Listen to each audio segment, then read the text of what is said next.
Hey guys, it's Adrian. Welcome to my channel. Today I'm here to bring you another book haul revisited. You guys seem to really like these videos, so I'm going to keep doing them. This one is my spring book haul revisited, which was published in May of last year, and there were 10 books on this book haul, so we're going to jump right in. I will say I have read most of these books and I am so proud of myself. I love when that happens. First off in that book haul was Longstocking. This is a children's classic that I picked up in order to fulfill one of my quarterly reading challenges from last year, and I loved this book.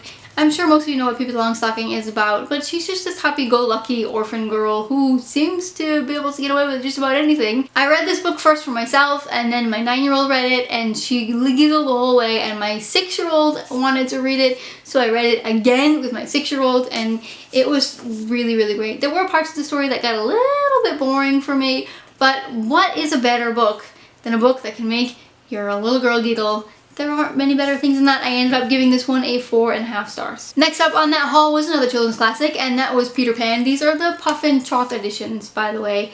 This one was good. I gave it a 3 stars. This is the original Peter Pan story, and I have never read the original Peter Pan story.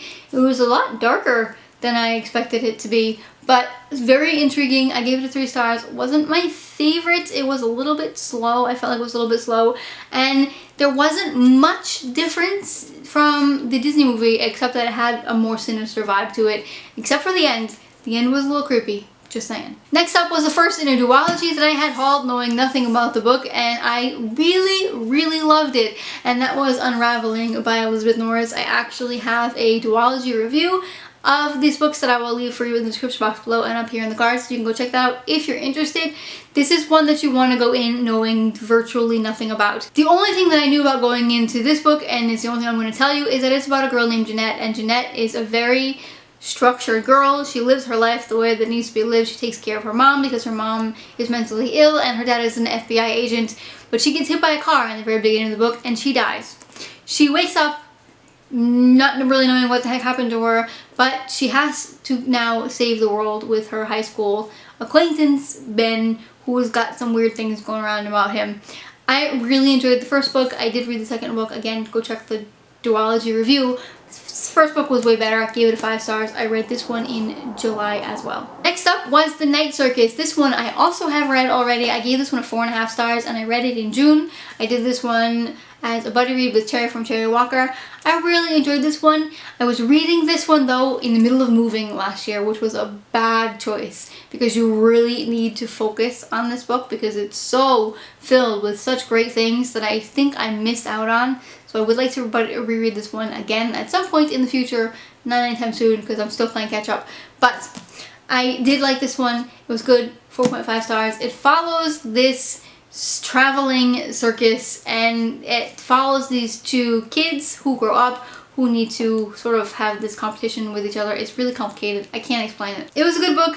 I loved it. Was tough to get into though. Next up is the first book in this haul that I actually have not yet read, and it sadly has been on at least 3 of my TBRs since then. I just haven't picked it up for some reason, and that is The Husband's Secret by Liane Moriarty. I keep saying that I read Big Little Lies every time I mention this book by Liane Moriarty, and I really loved it. For some reason, I'm just not picking this up. I think it's because it's a rather long book and it's rather condensed. The font is rather condensed on the pages, so I feel like it's going to take me forever. But I gotta do it at some point. Hopefully this summer, because I like to read contemporaries in the summer, but we'll see. And then I got the last 2 books of a series that I wasn't even close to being caught up on, and that was Queen of Shadows and Empire of Storms by Sarah J. Maas. This one, Queen of Shadows, is on my June TBR. I'm not sure if I'm actually going to be able to read it. I'm not sure if I'm going to want to read it. Let me know if I should binge read Airfire and then Queen of Shadows. I do know that I need to read Assassin's Blade before Queen of Shadows, but I'm trying to just get through the main series. Again, let me know if I need to read Assassin's Blade first. I don't really know. We'll see. And then Empire of Storms I obviously haven't read yet because I haven't read Queen of Shadows yet either. Next up was The One by Kiera Cass. This is the 3rd book in the Selection series. I did finish this one. I read it in March and I gave it a 4.25 stars. This I also have a series review for if you're interested. I enjoyed this last book, which was a relief because I really didn't like the second book. This one follows a girl named America Singer, and she has been selected to be one of the 25 girls who gets to compete for the prince's hand in marriage. It's very much similar to The Bachelor. I did enjoy it. The second book I had some issues with. The third book was a great conclusion. It also had some really good politics, and I did enjoy the world itself and how it works together. You see way more politics in the third book than you did in the first two, which I appreciated. I enjoyed it. Again, 4.25 stars. Next up was Illuminate. I read this one in April of last year. I gave it a 5 stars. This is the first book in the Illuminate files. I'm not really going to talk about it because I've talked about it a lot in my last videos. I just finished the series, which is why it's been in all my last videos.